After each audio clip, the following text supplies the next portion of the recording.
네, 오늘 마태복음 22장 1절에서 14절 말씀 들으시면서 큰 은혜 받기를 원합니다. 오늘 장로님께서도 기도 잘 하나님께 드리셨듯이 우리는 무슨 자들입니까? 불완전한 자들입니다. 우리는 불완전한 자들. 있는 것 같지만 잃을 수 있고 없는 자들이고, 아는 것 같지만 모두 다 알지 못하는 자들이고, 건강한 것 같지만 지극히 약한 자들입니다. 그래서 우리는 불완전한 자들입니다. 그런데 우리의 아버지는, 우리를 만드신 창조주이신 하나님 아버지는 온전한 자이십니다. 완전하시고 온전하시고 생명이신 분입니다. 온전한 창조주와 불완전한, 온전하지 못한 그 피조물이 만났기 때문에 일어나는, 발생하는 현상이 두 가지가 있습니다. 만약에 우리가 불완전하듯 하나님도 불완전하다면 이게 발생하지 않아요. 하나님이 온전하시듯 우리가 온전하다면 이 땅에서 이런 일들이 발생하지 않아요. 그런데 하나님을 온전하시고 그의 자녀된 우리는 불완전하기 때문에 발생하는 게 뭐냐 봤더니 두 가지가 있는데, 첫 번째는 죄입니다. 그리고 또 하나는 의입니다. 다시 말해 죄와 의는 완전하신 아버지와 불완전한 자녀들 사이에 발생할 수밖에 없는 거라는 거예요. 그래서 혹 믿지 않는 자들이나 믿음이 약한 자들이 이런 얘기를 해요. 하나님 참 나쁘십니다. 왜 나쁘시냐면, 왜 아담을 저렇게 만들어서, 하나님은 아담이 범죄할 줄 다 아셨잖아요. 그리고 왜 저를 시험하십니까? 이런 얘기를 해요. 또 우리들 가운데서도 하나님을 믿고 예수의 이름을 믿음에도 불구하고 교회에 나와서 기도할 때 하나님 정말 너무하십니다. 하나님 왜 저를 제 가운데 빠지게 합니까? 하나님이 온전하시다면 저를 그런 지경으로 이끌지 말으셨어야죠. 왜 제가 그렇게 범죄하고 실수하도록 가만히 내버려 두셨습니까? 이렇게 원망하는 기도를 드립니다. 우리뿐만 아니라 구약에 있어서 이스라엘인들도 가나안 땅으로 가기 이전에 광야에서 그들 중 많은 이들이 모세를 통하여 하나님의 기적을 보여주고 율법을 보여주고 은혜를 보여주고 사랑을 보여줬지만, 왜 우리를 이 물도 나지 않고 먹을 것도 없는 이 광야에서, 우리가 3일길만 가면 가나안인데 그 길을 가르쳐주지 않고 우리를 이 광야에서 뺑뺑뺑뺑 돌게 합니까? 라고 원망하는 사람들이 있었다는 거예요. 이런 원망들을 우리는 그동안 개인의 차원에서만 생각을 했단 말이에요. 내가 부족하니까, 내가 신앙을 모르니까, 내가 순종하지 않으니까, 내가 불순종하니까 이러한 일들이 벌어지지. 그런데 이와 같이 일어나는 죄와 의는 온전하신 하나님과 온전하지 못한 그의 자녀들 사이에 발생할 수 있는 자연적인 거라는 걸 깨닫는 저와 여러분 되기를 원합니다. 그래서 하나님은 죄를 없애시지 않고 의를 강요적으로 행하게 하지 않으시고, 이 죄와 의의 문제, 다시 말해 온전하심과 불완전한 그의 피조물과의 거처, 관계를 회복하시고 보호하시기 위해 무엇을 우리에게 줬냐면, 두 번째로 언약을 주신 거예요.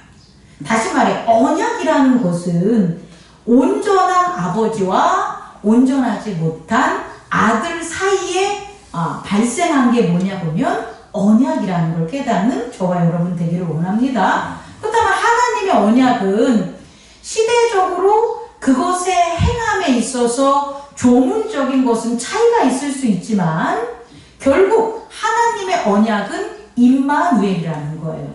하나님의 언약은 아버지, 온전한 아버지가 불완전한 자녀들과 함께 하고 싶은 방법이 어디에 있냐 보면 언약에 있다는 걸 깨닫는 저와 여러분 되기를 원합니다.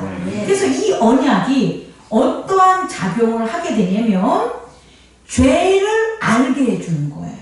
죄에 대한 경계를 알게 해주는 거예요. 다시 말해 이렇게 하지 마라고 하는 게 언약 속에 있는 율법인데 그 언약 속에 있는 법이 죄에 대한 경계를 나타내서 이 경계를 네가 어기면 너는 죄를 져 이렇게 되는 거예요.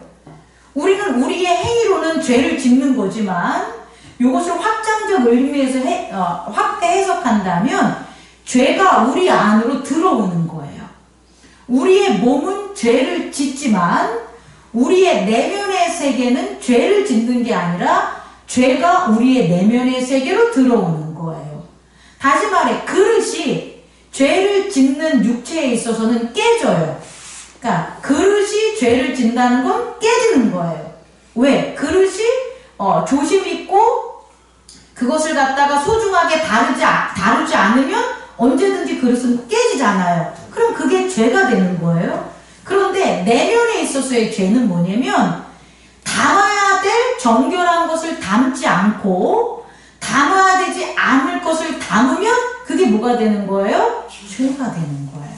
다시 말해 죄라는 것은 경계 밖으로 갔을 때는 그 육체를 상하게 만들지만 그 내면의 세계로 죄가 의지적인 측면에서 받아들여지면 내면의 세계가 더럽게 되고 그 안에 있는 하나님의 정결함이 사라지게 되고 가려지는 게 죄라는 걸 깨닫는 저와 여러분 되길 원합니다.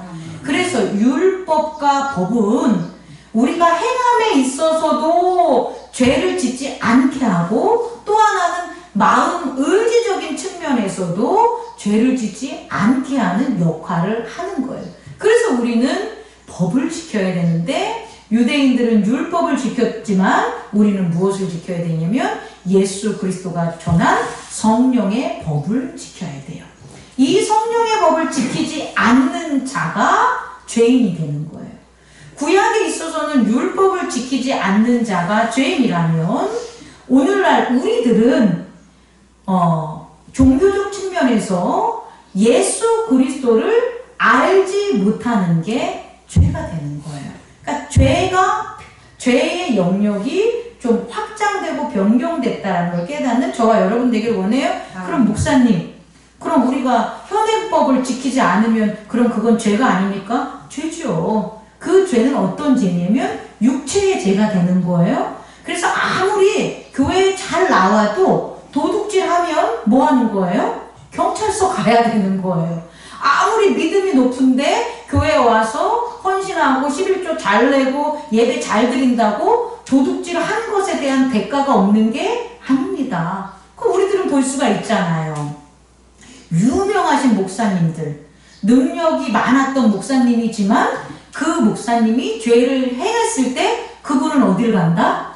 감옥에 간다. 받았던 모든 것들을 잃는 것들을 보잖아요. 우리 한국은 우리 하나님이 특별히 정말 많이 사랑하는 민족이기 때문에 믿음의 리더들이 많았어요. 특히 정치적으로. 근데 그 믿음의 리더라고 할지라도 정치적으로 현행법을 어긴 그런 리더들은 다 어디 갔어요? 감옥에 갔어요. 저도 현행법으로 제가 아무리 예수님을 영접했다고 하더라도 제가 죄를 지면 저는 어디 갑니까? 감옥에 가고 법원에 갑니다. 이건 다 적용됨을 깨닫는 저와 여러분 되길 원해요. 다시 말해 언약이 작용되는데 첫 번째는 죄에 대한 경계적인 역할을 한다. 그래서 우리는 언약을 가진 자는 뭐 안에 있어야 되냐? 예수의 법을 지켜야 된다. 그런데 예수의 법은 사랑의 법이기 때문에 사랑하지 않는 자는 예수의 법을 지키지 않는 거기 때문에 죄를 지을 수밖에 없고 죄를 지었다라고 얘기할 수 있는 겁니다. 두 번째 언약의 작용은 뭐냐면 의에 대한 소망이에요. 의에 대한 소망. 뭐냐면 이런 거예요. 아들은 학교에서 공부를 못해요. 그런데 아버지는 공부를 잘한 변호사였어요. 그러면 이 아들이 아버지의 언약 가운데 있다면 그 아들은 뭘 소망할 수 있을까요? 나도 아버지처럼 공부를 잘할 수 있어 라는 걸 소망할 수 있을까요? 없을까요? 있어요, 여러분. 그런데 아버지가 수유주정꾼이에요. 아버지가 정말 인격적으로 도덕적으로 진짜 타락했어요. 그런 자녀는 그 자녀가 올바르던 올바르지 않던 심성이 뭘 소망하지 못해요? 아버지처럼 잘 돼야지 라는 건 소망하지 못하고 살아가는 거예요. 왜? 그 아버지가 그렇게 요건을 갖추지 못했기 때문에. 그런데 우리들은 하나님은 뭐 하시기 때문에? 온전하시고 거룩하시고 생명이기 때문에 그 아들이 살아가는 우리의 세상이 죄의 세상이고 사망의 세상이고 전쟁의 세상이고 싸움의 세상이라고 할지라도 뭘 소망할 수 있다는 거예요? 아버지와 같은 승리와 아버지와 같은 생명과 아버지와 같은 그와 같은 의를 뭐 할 수 있는 거예요? 소망할 수 있다는 거예요. 이게 언약의 작용이에요. 그래서 하나님께서는 그 아버지의 온전하심을 아들이 소망하고 살아갈 때에 아들의 소망을 이루어 주십니다. 그런데 아들이 그 아버지의 온전함을 모르고 살면은 아들은 그것을 이루어줄 아버지가 있음에도 불구하고 이루어지지 못하고 살아가요. 다시 말해 우리는 예수 그리스도로 말미암아 구원받은 자고 부활의 몸, 하나님 아버지와 함께 할 수 있는 생명의 부활의 몸을 언약으로 받았음에도 불구하고 하나님과 함께 할 수 있는 몸이 언약으로 우리에게 있다는 것을 하나님께서는 예수 그리스도 통해서 보여주었음에도 불구하고 그것을 소망하지 않으면 난 아버지의 거처에서 머물 거야. 나는 아버지와 함께 새 예루살렘에 아버지와 함께 새 하늘과 새 땅에 함께 할 거야 라는 소망이 없다면 믿음이 있다고 해도 이루어지지 않아요.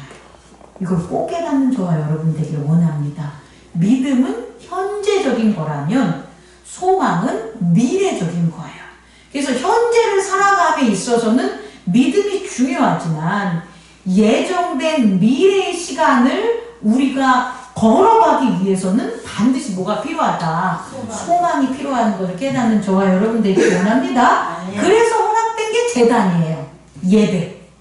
다시 말해 우리는 예배를 드리고 제단을 드릴 때 예수님이 십자가에 못 박혀 돌아가신 그 제단은 그 순간을 위해서 돌아가신 게 아니에요. 예수님이 십자가에 못 박혀 돌아가신 이유는 예수님을 믿고 따르는 자들에게 앞에 미래적으로 부활할 구원의 그 소망을 위해서 십자가에 못 박혀 돌아가시는 어린 양의 제단을 예수님께서 행하신 거예요. 다시 말해 오늘 우리가 드려지는 예배는 예수님의 어린 양의 제물이 바쳐지고 예수님의 대제사장이 이끌어 가신다면 우리가 이곳에 와서 기도할 것은 뭐냐면 오늘 내가 가난해도 오늘 내가 몸이 아파도 오늘 내가 이루어진 일들이 잘 안 돼도 그것을 위해서 기도하는 게 아니라 그럼에도 불구하고 나는 아버지를 만나러 갈 영생과 부활의 몸이야. 그 소망을 가지고 예배를 드리시는 저와 여러분 되기를 원합니다. 그 소망이 현재를 이기게 하는 거예요. 현재를 이긴 자가 소망을 갖는 게 아니라 소망을 가진 자가 현재의 믿음을 더 굳건히 해서 현재의 가난함과 나약함과 지식 없음과 불완전함과 이 모든 것들을 이길 수 있다는 걸 깨닫는 저와 여러분 되기를 원합니다. 다시 말해 이렇게 죄와 의가 뭘 통해서 언약을 통해서 작용함으로 드러난다는 거예요. 그럼 여러분 이제 세 번째로 여러분에게 말씀드리고 싶은 것은 그럼 이 죄와 의가 우리 언약을 가진 자들입니다. 언약을 가진 자들에게는 어떻게 확인되고 드러나냐는 거예요. 목사님 저는 죄 졌습니다. 이렇게 돼서 내가 죄인이 드러나는 게 아니라고요. 목사님 저 정말 의로운 일 행했어요. 저 정말 하나님이 저 칭찬해 줄 거예요. 이렇게 고백함으로 의가 드러나는 게 아니라는 거예요, 여러분. 언약 안에 있는 자들에게 있어서 죄와 의는 이 방법으로 드러납니다. 뭐냐면 따라해보세요. 부르심과 택함받음. 이거예요. 우리가 그동안 예수님 모르고 하나님 섬기지 못했을 때 밖에서 술 마시고 방황하고 때리고 치고받고 이렇게 해서 우리의 죄가 드러나는 게 아니에요. 우리가 조금 다른 사람들에게 선행을 베풀고 먹을 것을 나누고 그 사람 아프다고 잘 돌봐주고 케어해주고 그렇게 해서 우리의 의가 드러나는 게 아니에요, 여러분. 언약 안에 있는 자의 죄와 의는 부르심과 택함이라는 두 가지 방법, 언약의 성취에 의해서 이루어지는 거예요. 그래서 예수님께서 이 땅에 오셨을 때 어떻게 했냐면 부르셨다는 거예요. 그래서 그 부르심에 죄인들이 따라오면 그 죄는 사함을 받게 돼요. 그런데 부르셨는데 죄를 안 지었던 바리새인들과 사두개인들은 죄인이 되는 거예요. 아이러니하잖아요. 이해할 수 있겠습니까? 아니, 예수님이 오시기 전에, 예수님이 언약의 성취로 오시기 전에는 누가 죄인이에요? 간음하고 죄짓고 타락하고 율법 안 따른 자들이 죄인이었단 말이에요. 그리고 죄 아닌 자들은 누구예요? 바리새인들, 율법을 잘 지키고 권세 있는 자들이 뭐가 되는 거예요? 죄인이 아니었다는 거예요. 그런데 예수님이 오신 다음에 이것이 바뀌었다는 거예요. 어떻게? 이전에 죄가 있더라도 뭐한 자들은, 부르심에 응답한 자들은 그 응답한 것밖에 없는데 죄사함을 얻게 되는 거고, 이전까지 율법으로 하나님을 잘 섬겼다 할지라도 부르심에 응답하지 않는 자들은 뭐가 된 거예요? 죄가 된 거예요. 이걸 꼭 깨닫는 저와 여러분 되기를 원합니다. 그래서 언약에 있어서 죄가 드러나는 첫 번째는 뭐냐? 부르심이 되는데, 그 부르심이 오늘 마태복음 22장 혼인잔치 천국 비유에 나타나 있다는 거예요. 여러분, 어떻게 죄를 지는지 한번 살펴봅시다. 천국은 마치 혼인잔치를 연 임금, 주인 같다고 했잖아요. 그래서 이 임금이 뭐라고 한 겁니까? 내가 지금 내 아들이 혼인하니까 너희들이 와야 돼 라고 이제 그 인포메이션, 정보를 갖다 이제 전달한 거예요. 근데 어떻게 했냐면 유대인들은 결혼식, 혼인잔치에 세 가지 형식으로 해요. 세 번 알려요. 첫 번째는 뭐냐면 이런 편지적으로 보내는 거예요. 청첩장식으로 그 종들이 가가지고 다 집집마다 오라고 한 사람들에게 그 주인의 서신을 전하는 거예요.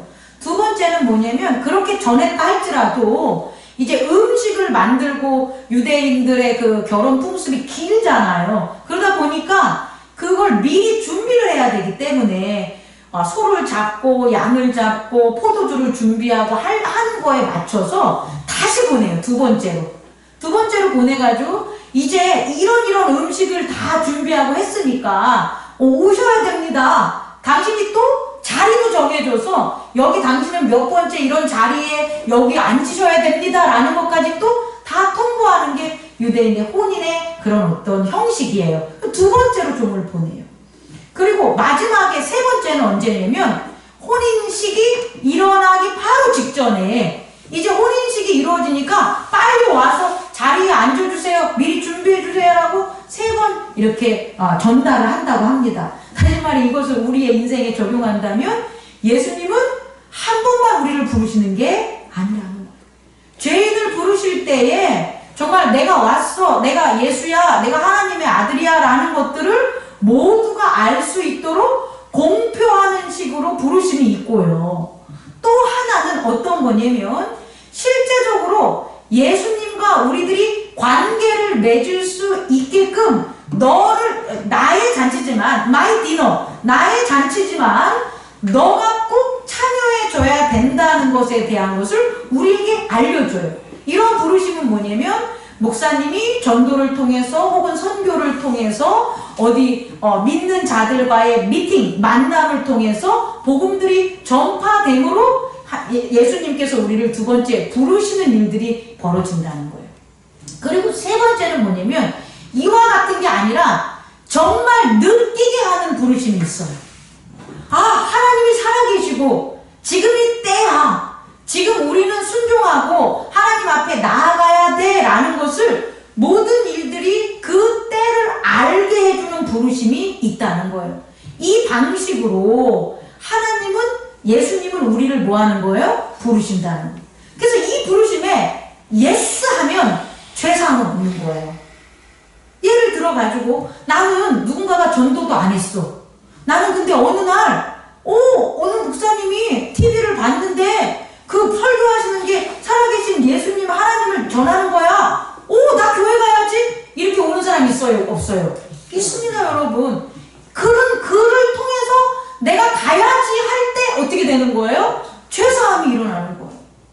또 하나는 전도를 통해서 누군가를 통해 가지고 1대1 직접적으로 한번 교회 갔으면 좋겠어요. 살아계신 예수님 당신을 위해서 우리의 죄를 사해준 분을 우리 교회에 와서 만나줬으면 좋겠습니다 라고 성경책을 주던지 복음에 대한 메시지를 주던지 하는 그런 걸 줬을 때 네, 제가 한번 가보겠습니다 라는 사람 있어요, 없어요?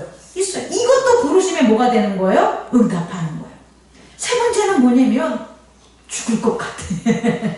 내가 몸이 아파. 나 진짜 내가 어제까지 건강한데 오늘 막 헉헉대고 막 쓰러지고 또 지나가는데 봤는데 누군가가 끔찍한 상황을 봤는데 내가 죽는 거와 같은 걸 경험하는 것 같은 것, 또 어떤 생명의 탄생함을 봤는데 내가 살아나는 것 같은 내가 정말 하나님께로 가야 되는 직접적이고 즉시적인 것에 대한 메시지, 이걸 제가 좋아한다면 성령의 역사가 되는 거죠. 성령의 직접적 역사가 나한테 일어났어. 그럴 때 부르심에 예스하고 가는 자들, 이게 죄를 짓지 않는 거라고요. 그럼 역으로 말한다면 죄를 짓는 건 뭐예요? 부르심에 거절하는 거예요. 이 세 가지 부르심에 거절하는 게 바로 죄를 짓는 거라는 걸 깨닫는 저와 여러분 되기를 원합니다. 그러면 죄를 짓는 세 가지의 방법을 오늘 성경을 통해서 제가 한번 찾아보면, 첫 번째, 싫어함. 첫 번째 종을 보냈을 때 그들이 왜 가지 않았어요? 싫어요, 싫어. I hate. 싫어. 그러니까 내가 좋아하는 일이 따로 있는 거예요. 아니, 내가 다른 건 다 좋은데 난 교회 나가는 거 싫어. 아니, 나는 목사님은 좋은데 교회 가기 싫어. 있어요, 없어요? 있어요, 여러분. 그냥 싫은 거예요. 그게 개인적인 여러 가지 경험이나 생각이나 뭐 때문에 분명히 그런 게 작용을 하겠지만 결국은 싫어하는 거예요. 싫어함으로 부르심을 뭐 하는 거예요? 거절하면 죄를 짓는 거라고요. 이걸 꼭 깨닫는 저와 여러분 되기를 원합니다. 우리 자녀가 엄마가 야, 너 이리 와 그러는데 싫어 그러잖아요. 부모한테 죄 진 거예요. 그리고 믿지 않는 사람들의 가장 믿음으로 가지 않는 보편적인 게 뭡니까? 싫어. 이들이 좋으면 왜 안 오겠어요? 싫으니까 예수님을 부르심을 응답하지 않는 거다. 그러니까 우리는 교회 안에 있어서도 그 죄를 안 지으려면 뭘 안 하면 돼요? 싫어만 안 하면 되는 거예요. 우리 목사님이나 성도님들이 하나님을 섬김에 있어서 말씀을 받음에 있어서 싫어 이것만 안 해도 우린 뭐 안 지을 수 있어요? 죄 안 지을 수 있다는 걸 깨닫는 저와 여러분 되기를 원합니다. 두 번째, 부르심을 거절하는 것은 뭐냐면 뭘 것 같아요? 여기서 나오잖아요. 바쁘다라고 얘기하잖아요. 두 번째 종을 보냈을 때 지금 당신이 우리의 주인이 혼인식 디너를 위해 가지고 음식을 많이 준비하고 당신과 함께 먹기를 원합니다. 이거 보려면요. 그러니까 당신에게 우리 주인의 그 식탁에서 당신을 위한 식사가 제공됩니다. 이거예요. 그런데 그거는 싫다가 아니에요. 왜냐면 여러분 교회에서 금덩어리 주는데 싫어하겠어요? 좋다고 하잖아요. 교회에서 축복해준다고 하면 믿지 않는 사람들이 축복하지 말라고 합니까? 아닙니다. 나 교회는 가기 싫은데 뭐는 해달라 그래요? 축복을 해달라고 그러고 기도를 해달라 그래요. 이건 싫음의 의미가 아니에요. 이건 뭐냐면 바쁨의 의미예요. 바쁨, 비지. 뭐냐면 내가 지금 밭으로 가야 돼. 그렇게 나를 위해서 주인이 혼인식을 열어서 그 자리에 내 자리까지 마련해 준 건 좋아. 근데 내가 지금 뭐 해야 돼요? 바빠. 나 지금 밭에 가야 돼. 지금 밭에 가서 씨 뿌려야 되고 추수해야 돼. 또 하나는 뭐냐면 야, 내 사업이 지금 바빠. 내가 지금 내 장례식도 해야 되고 내 부모의 장례식도 해야 되고 내 자녀의 결혼식도 해야 돼. 그러니까 나는 지금 못 봐. 나는 바빠. 좋은 건 아는데 싫지는 않은데 뭐 한다는 거예요? 바빠. 그래서 부르심에 뭐 하는 거예요? 거절하는 거예요. 그럼 그건 죄에 해당한다 안 한다? 해당한다. 우리도 마찬가지예요. 목사님이 아니 도대체 왜 나 쉴 때 그런 일 안 하고 나 지금 일거리 들어와서 바빠 죽겠는데 왜 교회에서 이런 행사를 하냐는 거예요. 그래서 내가 싫어 그러는 거예요. 바쁘다고. 나는 그런 행사하는 건 좋은데 내가 지금 바쁘니까 싫어요. 이것도 뭐가 된다? 죄가 된다는 걸 꼭 깨닫는 저와 여러분 되기를 원합니다. 아니 우리 그래서 죄 짓는 거지. 우리가 성도들끼리 서로 칼로 푹푹 찌릅니까? 아니잖아요. 우리가 서로 도둑질 합니까? 우리가 도둑질 안 하고 서로 때리지 않으면 죄 안 짓는 겁니까? 아니라는 거예요. 바쁘다는 그런 우리의 상태 상황으로 주님이 부르시고 행하는 일에 예스하지 않으면 죄의 경계를 벗어난 불순종이 된다는 걸 깨닫는 저와 여러분 되기를 원합니다. 세 번째, 제가 제일 이해가 안 되는 게 이거예요. 뭐냐면 아니 혼인식에 그래 너 싫어서 안 오는 것도 좋아. 바빠서 안 오는 것도 좋아. 그럼 그렇게만 있으면 되지. 왜 종들을 모욕하고 죽이냐는 거예요. 여러분 이거 깨달을 수 있겠습니까? 아니 부르심에 대해서 그냥 안 부르면 안 가고 그래 바쁘다고 하면 됐잖아요. 근데 그게 아니라 뭐 한 거예요? 그렇게 부르라고 세 번째로 보낸 그런 종을 뭐 한 거예요? 모욕하고 죽이는 일이 발생하는 거예요. 왜 그럴까? 제가 한번 생각을 해봤어요. 왜 모욕하고 죽일까 봤더니 이것 때문이더라고요.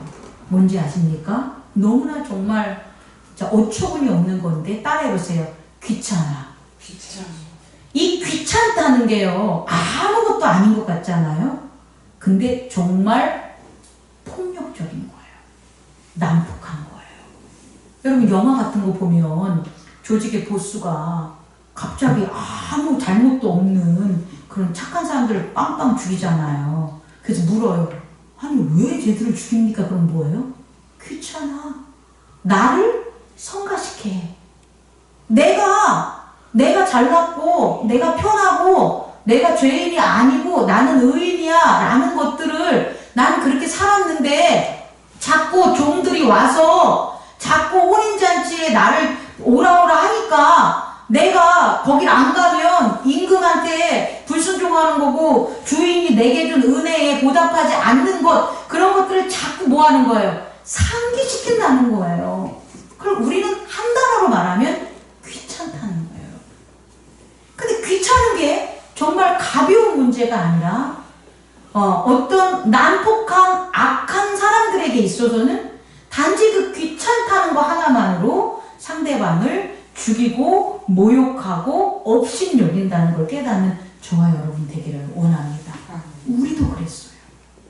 우리도 정말 죄 가운데에 예수 그리스도와 함께하지 않았을 때는 결국 목사님을 욕하는 이유가 뭐고 교회를 욕하는 이유가 뭐냐면 자꾸 전도하는 게 귀찮기 때문이에요. 자꾸 죄졌다고 하는 게 귀찮기 때문이에요, 여러분.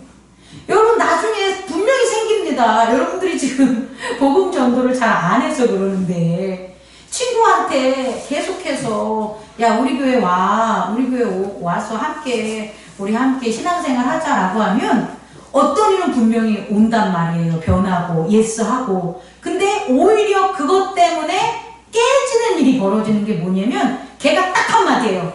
너 한 번 더 나한테 전화하고 한 번 더 교회 가자고 하면 나 너랑 안 만날 거야. 나 너 끝이야. 이런 너나 잘해 이런단 말이에요.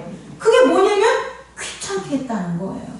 그래서 그 귀찮음 때문에 뭐라는 거예요? 종을 사람을 죽이는 일들이 벌어지는 이 세 가지로 죄를 짓는다는 걸 깨닫는 저와 여러분 되기를 원합니다. 다시 정리해 봅시다. 언약 가진 자들이 부르심에 의해서 죄가 드러나는데 어떨 때 죄가 드러난다? 싫어. 또 하나는 바빠. 또 하나는 귀찮아. 그럼 우린 이 세 가지만 피하면 뭐 할 수 있다? 순종할 수 있다. 죄를 안 지을 수 있다는 걸 깨닫는 저와 여러분 되기를 원합니다. 그 모든 자들이 그들이 형식적으로 살아감에 있어서는 불완전하고 할지라도 그들을 다 오라고 한 거란 말이에요. 이 오라고 할 땐 전제가 있어요. 그게 뭐냐? 죄에서 내가 죄된 거에서 돌이킨 거예요. 근데 이 죄된 거에서 돌이킨다는 게 나는 죄인입니다 이게 아니라 부르심에 대한 응답함, 싫어야 하지 않고 바빠요 하지 않고 귀찮아하지 않는 가운데 고백이 된다는 거예요. 여러분 이거 이해할 수 있겠습니까? 근데 문제는 여기서 발생하는 거예요. 그래서 왔어. 우리가 예배를 다 드리고 혼인잔치에 참석을 했어요. 그런데 아까 처음으로 가면 하나님은 어떤 분이에요? 온전하신 분이잖아요. 그래서 그 백성들도 뭐 해야 돼요? 온전하기 위해서 무엇이 예비되냐면 예복이 예비되는 거예요. 결혼식을 할 때 유대인들은 그 결혼을 누가 주관하는 거예요? 하나님이 하시는 거예요. 하나님이 맺어준 거예요. 그럼 그 자리엔 누가 역사하시는 거예요? 하나님이 역사하기 때문에 하나님이 허락한 의복을 입어야 된다는 거예요. 그래서 유대인의 결혼식장에 가면 신랑 측이 온 사람들에게 뭘 주는 거예요? 옷을 주는 거예요. 예복을 미리 준비했다가 다 주는 거예요.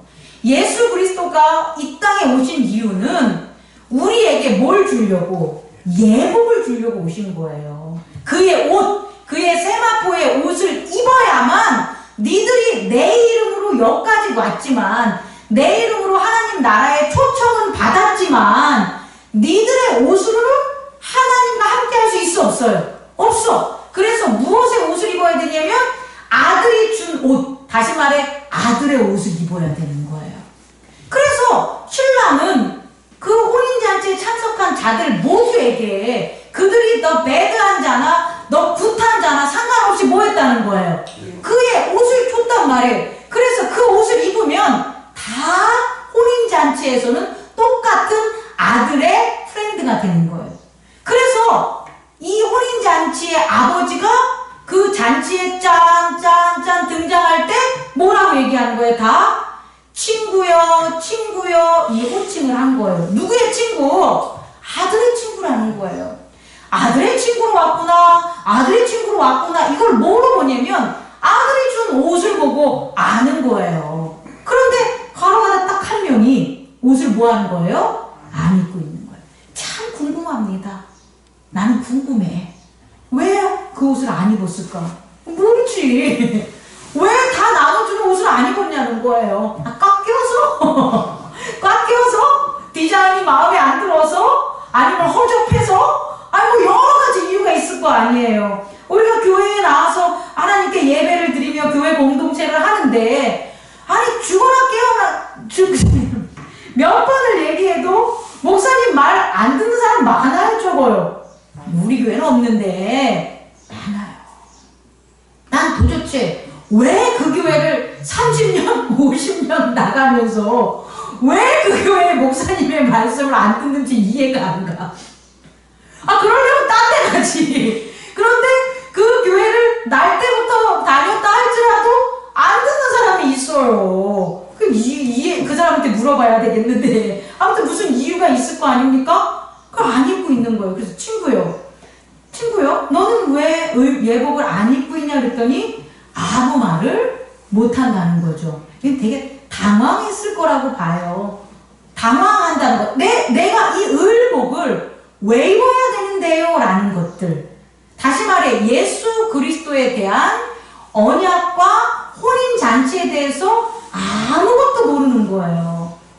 여러분 이해할 수 있겠습니까? 교회에 왔는데 예배와 말씀과 함께하는 과정에 참여해서 알아가고 성장하는 그 과정이 있으면 자연적으로 그리스도의 의복이 입혀지는데, 그걸 안 하고 그냥 기복적으로 교회에 와서도 이방신을 섬기는 행위들을 그대로 했다면, 혼인식에 가가지고 혼인식 아닌 곳에 간옷을 입고 그대로 입는 거와 다를 바가 없다는 거예요. 이것을 꼭 깨닫는 저와 여러분 되길 원합니다. 다시 말해, 혼인잔치에 참여하려면 죄를 안 짓는 죄의 경계를 지켜야 되지만, 더 중요한 것은 뭐냐면 의로움을 행해야 돼요. 여러분, 우리가 교회에서 하나님의 자녀이자 예수 그리스도를 따르는 자들이라면 반드시 세상처럼, 세상의 옛날 세상 법을 따르는 사람처럼은 안 살아야 되지만, 더 중요한 건 뭐냐면 예수님의 프렌드들로 해야 될 일이 있다는 거예요. 그 일이 뭔지 모르겠어. 각자마다 다 틀리니까 적어도 하나 정도는 뭐 해야 된다? 순종해야 되는 거예요. 의를 위해서. 그게 뭐냐? 자기 희생이라는 거예요. 정말 희생해서 내 장기를 타인에게 제공할 수 있겠죠. 엄청난 의를 행하는 거잖아요. 또 내가 가진 돈으로 저 사람들이 지금 힘들게 사니까 저 사람들을 위해서 공중 화장실을 내가 져줘야지, 우물을 갖다가 져줘야지. 이것도 상당히 그들을 희생하는 거로 의를 베푼 거잖아요. 그런데 그렇게 못한다 할지라도 오늘 아침에 일어나서 내 사랑하는 남편에게 맛있는 밥, 간장 하나라도 따뜻한 밥 한 끼를 뭐 하는 거예요? 지어줄 수 있는 자기 희생을 해야지 그게 의라는 거예요. 그게 예복이라는 거예요. 여러분 꼭 깨닫는 저와 여러분 되기를 원합니다. 우리는 믿는 사람들이 나 죄 안 졌으니까 땡이야, 난 구원받을 거야 라고 착각하고 살고 있지만, 그러려면 뭐하러 부르심만 있지 택함이라는 그 다음 단계가 있겠습니까? 하나님은 예수 그리스도의 어린 양이 보이는 자를 택하는 거예요. 예수 그리스도의 어린 양은 자기 희생밖에 없어요. 우리가 우리를 희생하는 옷을 입었을 때 하나님은 우리가 부르지 않아도 예수 그리스도를 보시고 그 의복을 보시고 우리를 택하시고 우리를 도와주시고 우리를 인도해 주심을 깨닫는 저와 여러분 되기를 원합니다.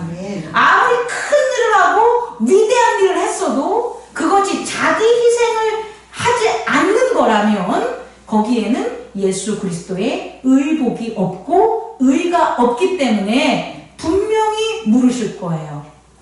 저 위에서 뭐라고? 부활할 때 거기 심판이 있잖아요.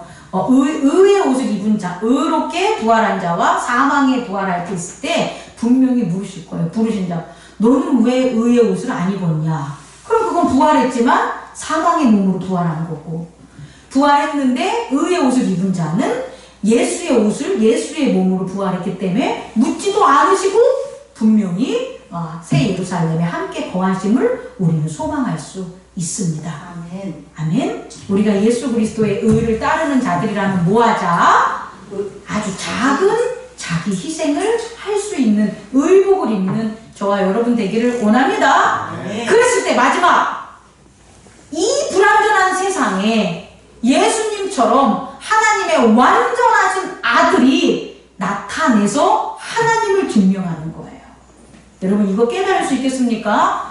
불완전한 나는 아무리 내가 말을 잘해도, 재산이 많아도, 일이 형통해도 살아계신 하나님과 구원을 나타낼 수 없어요.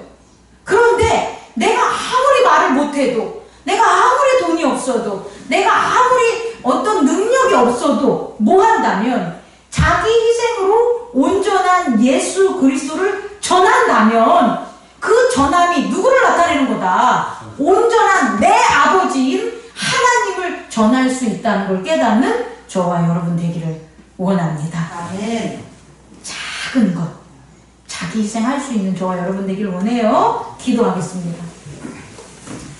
거룩하신 하나님 아버지 감사합니다.